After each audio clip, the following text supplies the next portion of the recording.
و دولت ایران، پارلمان ایران، مجلس ایران می‌خواستن در ایران جمهوری باشد، نظام جمهوری، پارلمان باشه، نخست وزیر باشه، این چنین. این آقای نائینی، آقای شیخ عبدالکریم حائری و سید ابوالحسن اصفهانی، این سه نفر پیغام دادن، با رضاخان در قم ملاقات کردن. اون جریانش را خود آیت الله مهدی حائری یزدی، پسر شیخ عبدالکریم حائری، که اون زمان میگه من در سن بلوغ بودم، من به خوبی یادم هست که اون جریان اونها رو من نقل کرده در خاطراتش، من خودم خواندم که این سه نفر مجتهد ملاقات کردن در قم. رضاخان گفتن که حق نداری که ایران رو جمهوریت بسازی، پادشاهی بساز، خودت پادشاه باش. اینا او را و الا رضاخان خودش میخواد جمهوری بشه، ایران انتخابات باشه، و اینا او را متقاعد کردن که تو ایران را جمهوری نساز و پادشاهی بماند ایران. و بعد از این ملاقات در قم بود که اون زمان سپهسالار بود، نخست وزیر بود رضاخان اعلامیه صادر کرد که علمای اسلام حکم کردن که ایران باید شاهنشاهی باشه، من چیکار کنم؟ و بعد اعلامیه داد همین آقای سید ابوالحسن اصفهانی، آقای نائینی، آقای شیخ عبدالکریم حائری بر علیه جمهوری خان که مخالفت کردن با رضاخان مثل محاربه با امام زمان علیه السلام. این اعلامیه رو من خودم دیدم در روزنامه. اون زمان در ایران روزنامه بسیار کم بود، اصلا چاپ نمی‌شد. روزنامه بود به نام حبل المتین در حیدرآباد دکن در زبان فارسی چاپ می‌شد در اون زمان و به ایران میاد. در اونجا من خودم بچشم خودم دیدم، در اونجا موجوده و این فتوکاپیش هم نزد من بود یک زمانی. اگر خواستید یک وقت پیدا بکنم براتون نشان میدم. حالا دوستان عزیز، از ایشان خواستیم که یک آیه بیاورد. خب این حالا ما دور نریم در مصادیق، زیاد من از ایشان میخوام در مصادیق خودمون رو ضایع نکنیم. بیایم روی اصل مسئله که آیا عقل حکم میکند که ما انقلاب. یک مسئله دیگر که آقای خمینی میگه که قیام مسلحانه نکرد. ببینید چرا قیام مسلحانه نکرد؟ چون ایشان با کارتر، این که همه دو کسانی که تاریخ انقلاب رو خواندن میدونن، ایشان که شستشوی مغزی شده در داخل ایران نمیدونن چیز دیگریه.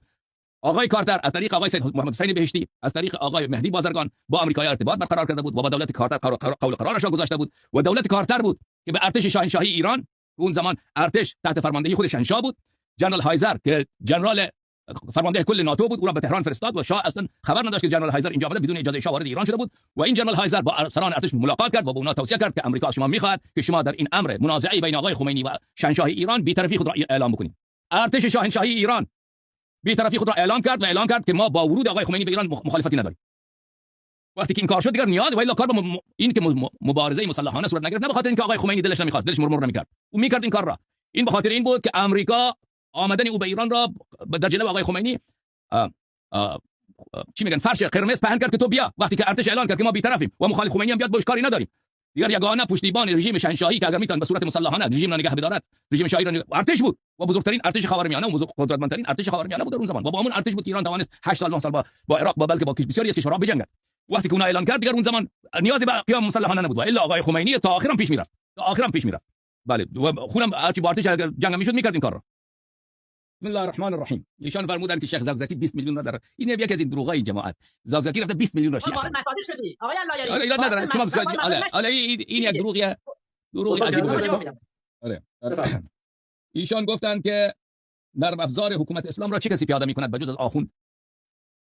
نرم افزار حکومت اسلام را چه کسی پیاده میکنه بجز از عالم دینی و روحانی و مجتهدین؟